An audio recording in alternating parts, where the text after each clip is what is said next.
Amém. Glória a Deus. Bom, para mim é uma surpresa, né? Estar aqui com vocês, receber o convite e tudo mais. Nunca participei de uma vigília assim, online, primeira vez.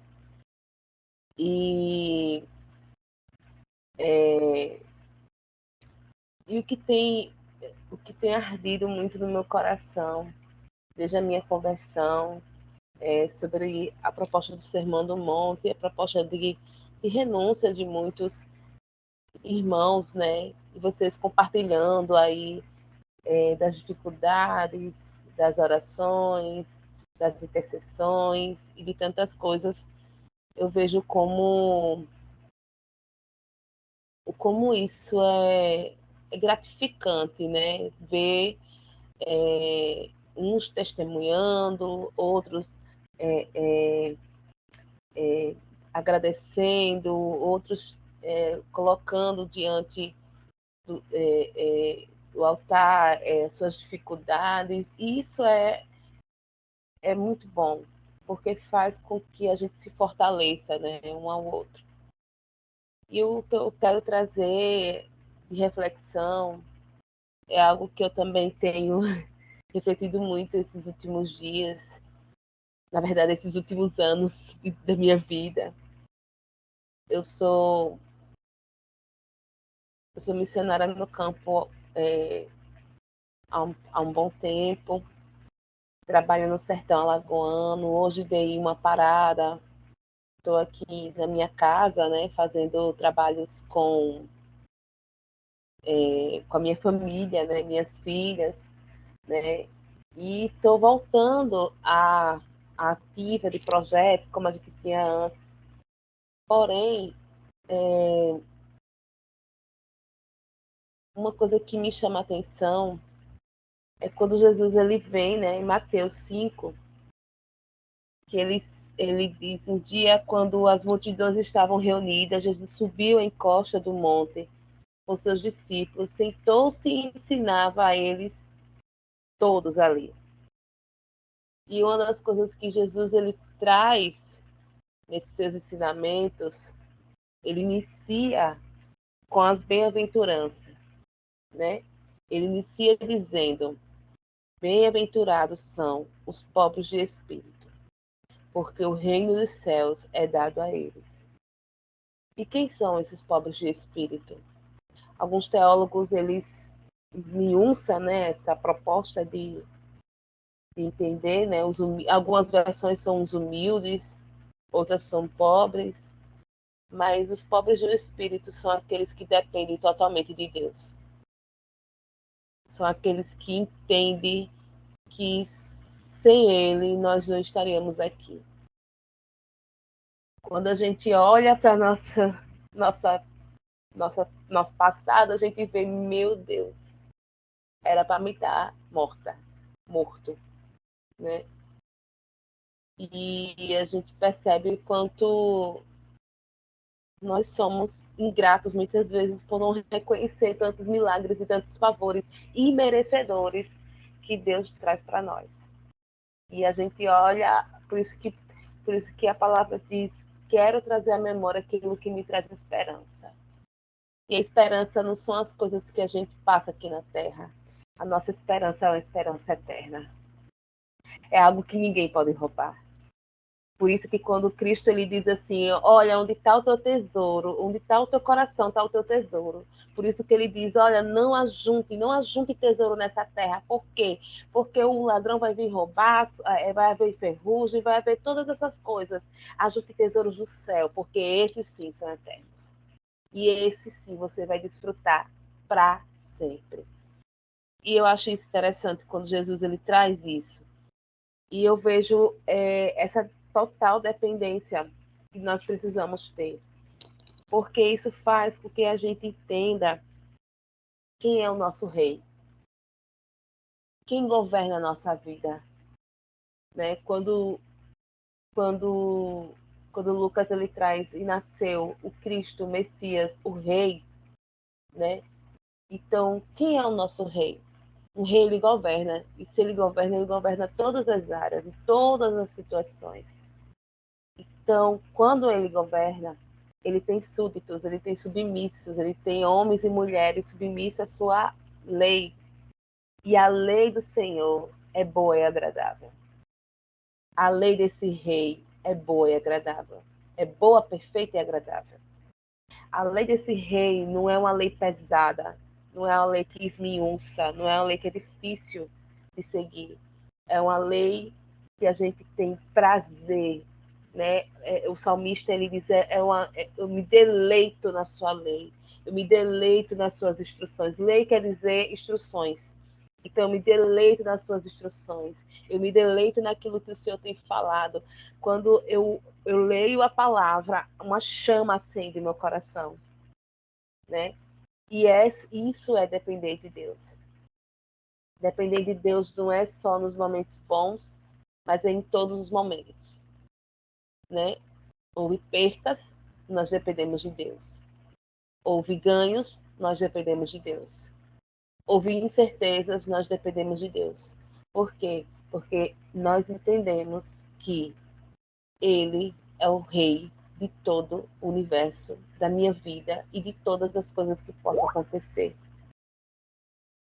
Então, meu coração ele precisa entender que existe um Rei e eu preciso permitir que Ele governe todas as áreas da minha vida. Então, nessa submissão, eu coloco o Rei em primeiro lugar. Eu entendo que a sua justiça, nessa palavra justiça, quando diz assim, em Mateus 6, no 33, ele fala: coloque, pois, em primeiro lugar o reino de Deus e a sua justiça. Essa palavra justiça significa ordem, né, no hebraico? Então, ordenar é uma palavra que significa justiça, ou seja, tudo que você for fazer, você coloque as coisas em primeiro lugar, em ordem. Né? Então, em primeiro lugar, eu coloco o reino de Deus. E o reino de Deus é somente para aqueles que são o quê? Pobres de espírito, ou seja, que dependem de Deus. Então, se eu dependo de Deus, eu coloco em primeiro lugar o reino de Deus e a sua justiça. Então, tudo que eu vou fazer é em ordem daquilo que é feita a sua vontade. Então, eu não vou fazer a ordem daquilo que vem da minha cabeça. Né? Até nas coisas ordinárias mesmo do dia a dia. Né? Eu digo como eu estava conversando com uma amiga minha e eu vi, eu disse, meu Deus do céu, como é ruim ser dona de casa. Quando eu tenho duas crianças pequenas, minha gente. Aí eu termino o negócio para fazer. Tem que lavar prato, o prato tá sujo, tem que lavar roupa, as meninas pegam, aí pega a margarina, mela a parede, aí você tem que correr atrás, aí outra foge, aí tem choro, é colo, aí de repente você tá aqui, tá concentrada, tá fazendo uma coisa, a criança quer colo, e vem uma colo, eu tenho duas crianças, então uma que é colo de um lado, outra que é colo do outro, e você trava, e ali você diz assim, meu Deus, meu dia todo, amanhã vai ser a mesma coisa. É dono de casa e mãe sabe. Vai ser a mesma coisa, o prato vai estar lá na pia de novo, a casa vai ter que varrer de novo. Então, tantas outras questões ordinárias. Mas quando a gente depende de Deus, quando a gente entende que há um governo, essas coisas não se tornam pesadas, né? Os afazeres do nosso dia a dia não se tornam pesados. O trabalho não se torna pesado. O cuidar de um irmão ou do irmão não se torna pesado.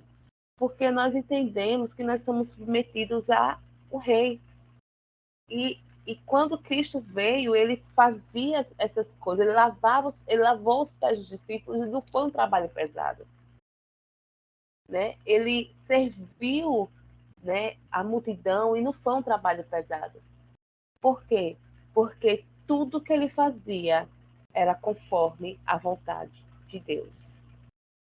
Às vezes a gente quer fazer coisas extraordinárias, né? Eu digo por ser missionária e presenciar situações grandiosas em comunidades, né? Demônios expulsando, várias pessoas se convertendo, povoado sendo alcançado, nas aldeias, Cristo se revelando nas aldeias. Isso era, isso são coisas tremendas, maravilhosas, mas nos últimos dias Deus nos chama para estar com Ele sempre em oração. E eu quero parabenizar quem tem essa iniciativa de estar em oração, porque no horário desse é uma dificuldade enorme, principalmente para mim, estar aqui. Mas eu vejo como o coração de vocês está inclinado em estar ouvindo a palavra, orando segundo a palavra, fortalecendo uns aos outros em oração e orando sem cessar. Isso é eterno. A oração é eterna. Isso não pode ser colocado de lado, porque a oração ela é algo que não tem, é a essência, é a identidade de todo cristão. Né? A identidade de todo cristão é a oração. Sem ela, a gente não consegue alcançar a graça, não conseguimos nos comunicar na melhor forma, é a oração. E muitas vezes a gente nem consegue ter, como eu posso dizer, ter o tempo de qualidade como a gente queria ter. Mas só em você priorizar em estar orando, em investir tempo, o pouco de tempo que você tem em estar com Deus, em estar aqui ou estar ouvindo, isso faz com que o coração de Deus, o nosso coração está submetido ao Rei. Desculpa. E diante disso eu penso um texto que me emociona muito. Eu não sei se Deus vai ter levantado muito. Está em Atos, gente. Quem puder abrir.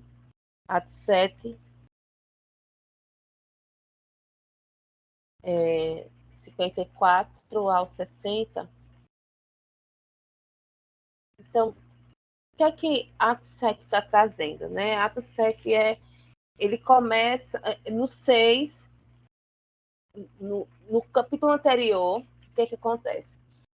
Escolham uns irmãos, 7 homens sábios e cheios do Espírito Santo, que tenham bom testemunho, no 6:3, né?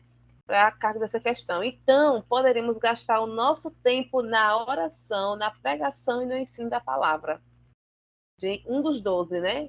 Dos discípulos de Jesus, disse: olha, vamos escolher 7 irmãos sábios, cheios de Espírito, que tenham bom testemunho, e para que a gente possa gastar mais tempo em oração, na pregação e no ensino da palavra.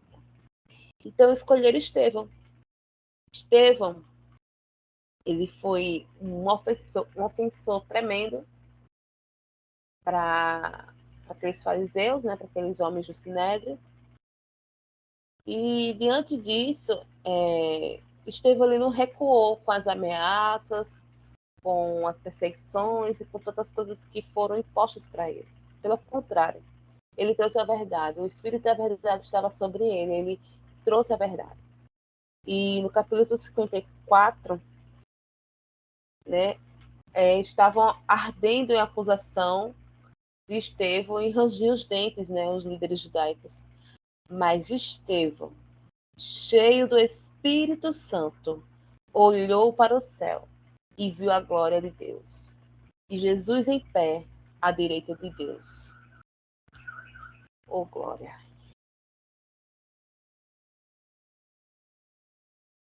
A revelação disso traz que eu acredito que Deus está procurando uma geração que, em meio às circunstâncias, que em meio às dificuldades, olhe para aquilo que é eterno.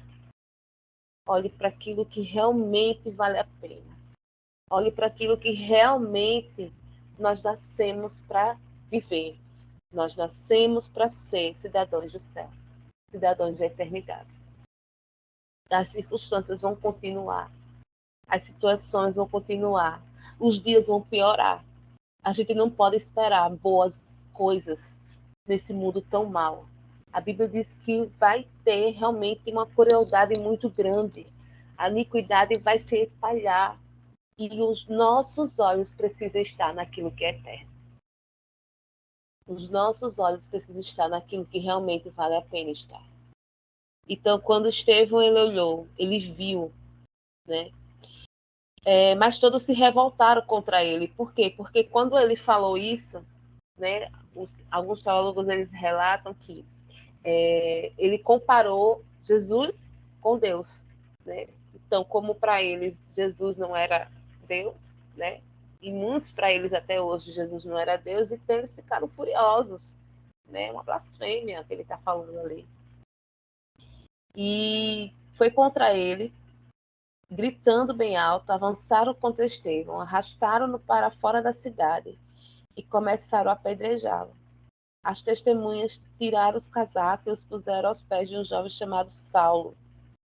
E quando as pedras eram atiradas sobre Estevão, ele orava: Senhor Jesus, receba meu espírito. Depois caiu de joelhos e gritou: Senhor, não condene essa gente por causa deste pecado. E com isso ele morreu. Há três coisas interessantes que a gente precisa entender. Estevão sabia para quem servia. E ele era ele era submisso às ordens de Deus. Ele era cheio do Espírito. E Romanos fala que os filhos de Deus são guiados pelo Espírito. Então ele não estava ali fazendo coisas com a sua cabeça, ele estava fazendo a coisa que o mestre ensinou como discípulo. Então ele proclamava o evangelho. E naquele momento, eu tenho plena certeza que no meio da sua dor, no meio da sua angústia, ele não dobrou não se inclinou ao medo, não se inclinou à circunstância, ele não se inclinou às ofensas, ele não se inclinou a nada, às perseguições, mas ele se inclinou ao rei. Quem ele viu? O rei Jesus. Será que Deus tem levantado homens e mulheres dispostos a morrer por Cristo? Dispostos a morrer pelo rei? Dispostos a olhar para as coisas terrenas como passageiras? Claro, nós, por muitas vezes, vamos sentir falta dos nossos parceiros, dos nossos amigos, dos nossos companheiros, de tantas pessoas que faleceram. Vamos sentir falta de recursos para fazer coisas que precisamos fazer. Vamos sentir falta de tantas coisas que essa terra proporciona para nós. Mas que os nossos olhos não percam a esperança daquilo que é eterno. Que os nossos olhos olhem para o Rei. E que o nosso coração se incline em perseverança na oração, em perseverança em submeter, em depender totalmente de Deus. Porque nos últimos dias, o Senhor vai estar buscando os verdadeiros adoradores, aqueles que realmente não se dobraram diante de nenhuma circunstância. Nós vamos estar sempre abalados por todas as situações e que tem feito em todo mundo, gente. É impossível. Impossível a gente não se abalar. Eu muitas vezes tenho evitado assistir jornais porque mexe muito com a minha estrutura física, mental, espiritual. Principalmente aquela última situação que teve daquela chacina, daquele atentado na creche, né? Nós, como cristãos, nós sentimos a dor daqueles pais que perderam, daquela educadora, que perderam seus filhos. Porque nós nos colocamos no lugar, nós entendemos a dor que eles passaram. Mas, diante de tudo isso, a gente precisa ser realmente luz. Ser a luz que brilha na escuridão. Mas essa luz, ela só pode ser, né? Tem que dizer assim, eu sou a luz, né? Eu só posso ser luz se eu permitir que Jesus reine na minha escuridão. E eu quero fazer com que a gente possa pensar nessa noite. Quem tem governado a nossa vida? Quem tem governado o nosso lar? Quem tem governado as nossas emoções? Quem tem governado? Estamos dependendo de Deus ou estamos dependendo das situações e circunstâncias? Ou dos médicos, né? Eu confesso a vocês que essa palavra arde no meu coração muito mais. Porque ano passado eu quase tive uma situação muito difícil com a minha filha. Esse ano minha filha voltou a ter várias situações difíceis. E uma das verdades que eu digo, Senhor, a tua palavra diz que os filhos são do Senhor. E se ela está aqui, é porque o Senhor permitiu. Não permita que os meus olhos contemplem aquilo que é passageiro, mas que os meus olhos contemplem aquilo que é eterno.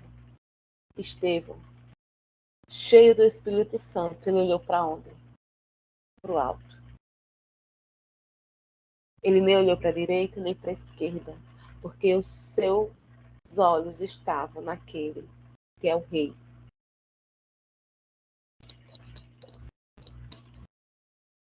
Então, que os nossos corações se inclinem para esse Rei.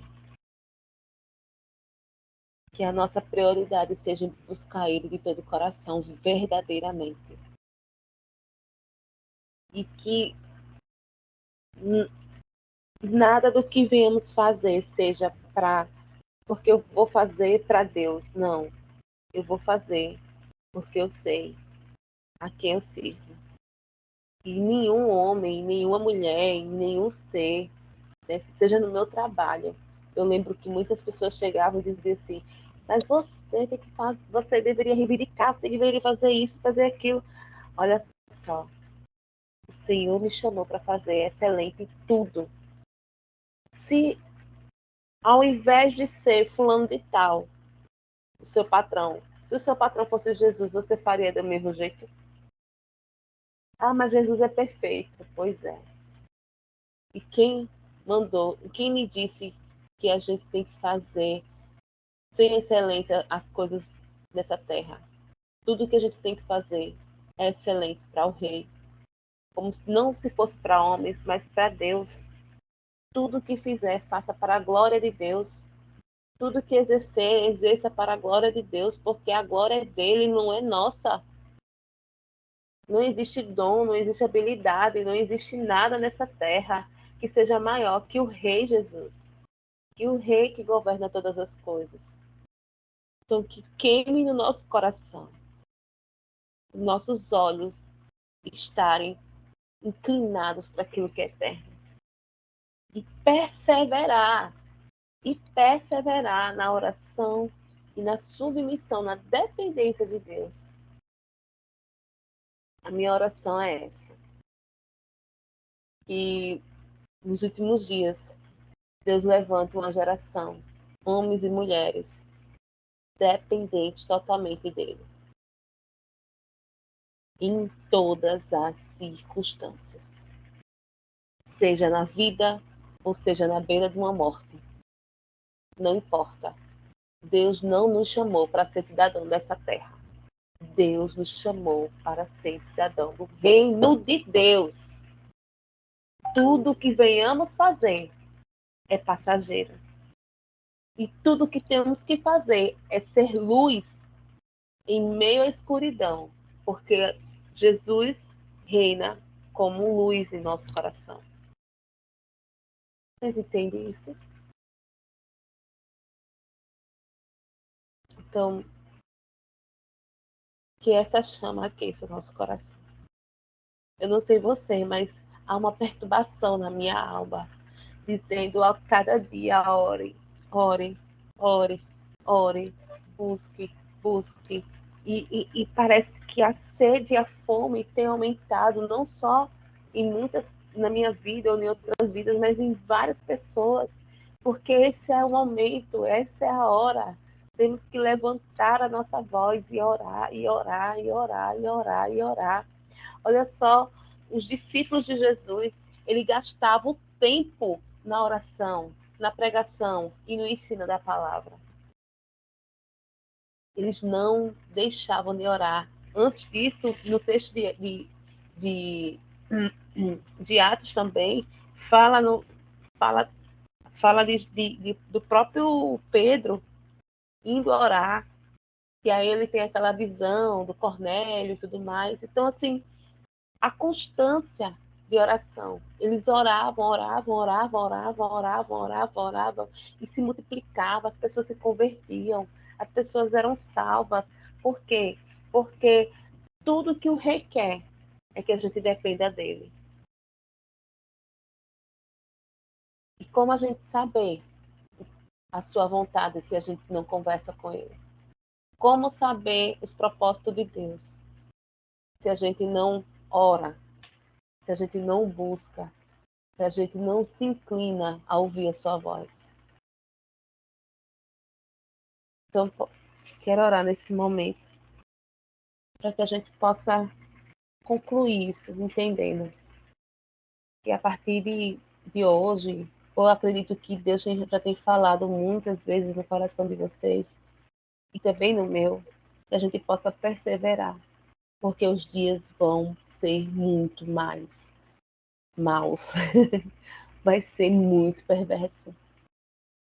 Eu não sei se vocês já tiveram a experiência de serem perseguidos em algum momento, mas eu digo a vocês que é uma experiência muito ruim.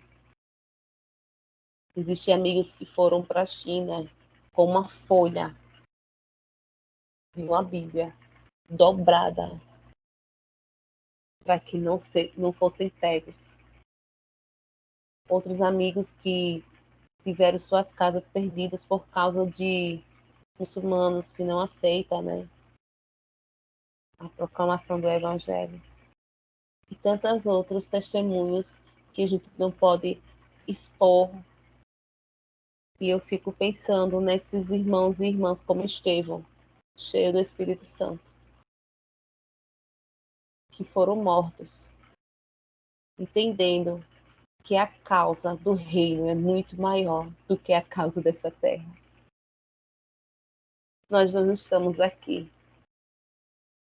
apenas para vivenciar coisas gostosas como essa terra tem nos dado, né? Mas estamos aqui para viver uma vida de oração, de pregação e de ensino da palavra, através de nossas vidas. Porque nós somos dependentes de Deus, e se logo somos dependentes de Deus, logo somos cidadãos do reino. E o rei vai vir governar sobre tudo e todas as coisas. Ele já governa, mas ele vai vir. E todo aquele que nele crê, todo olho verá, todo aquele que nele crê, estará com ele. Aquele que creu e recebeu Jesus estará com ele. Mas aquele que não perseverou, infelizmente, não participará do banquete. Então, onde está o nosso coração? Está naquilo que é passageiro ou naquilo que é eterno? Lidar com a morte, e a nossa amiga falou, é muito difícil, viu? A gente sabe disso, né? Esse de 2019 para cá houve muitas percas devido a esses vírus e tantos outros problemas que causou. Mas lidar com o inferno, acho que ainda é muito maior. Lidar com a perca da salvação, a desesperança, os desvios, eu acho que isso é muito pior. Nós perdemos um parente, perdemos um irmão, mas nós não podemos perder a esperança daquilo que é eterno. Que o nosso coração ele se incline nisso. Que possamos ser cheios do Espírito Santo e olhar para aquilo que é eterno. Pai, eu te louvo porque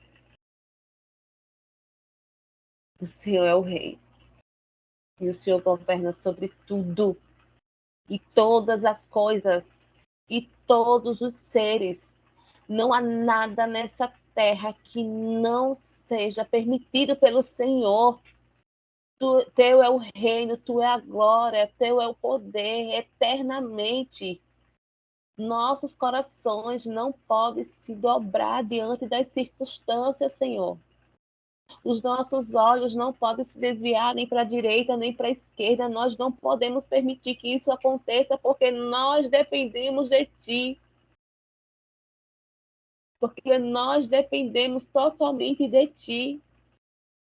porque não existe um outro Deus tão poderoso que nos tirou do pecado, da imundícia, da injustiça e nos trouxe a um lugar de paz, de glória, de graça.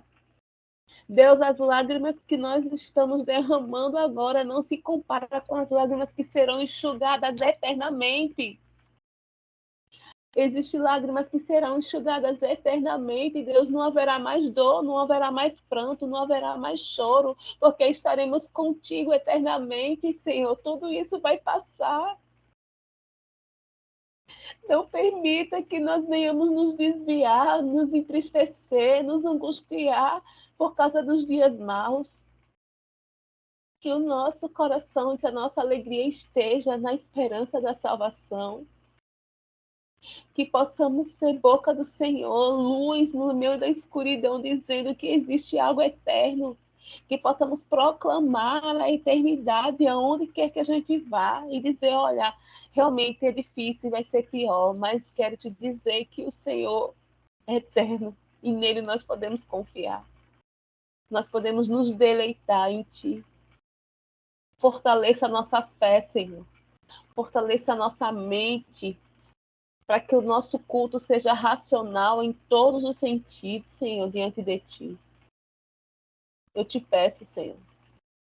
Eu te peço que o Senhor nos ajude a perseverar em olhar aquilo que é eterno, a encarar a morte não como uma perca final, mas como algo que é esperançoso, assim como Estevão teve esperança, olhou para aquilo que é eterno. Deus, Saulo estava ali junto com Estevão. E Saulo se tornou Paulo. E eu tenho certeza que o testemunho de Estevão influenciou a vida de Paulo. Que o nosso coração seja um coração rendido a ti, Rei. Nós nos submetemos a ti, hoje e eternamente. Em nome de Jesus. Em nome de Jesus.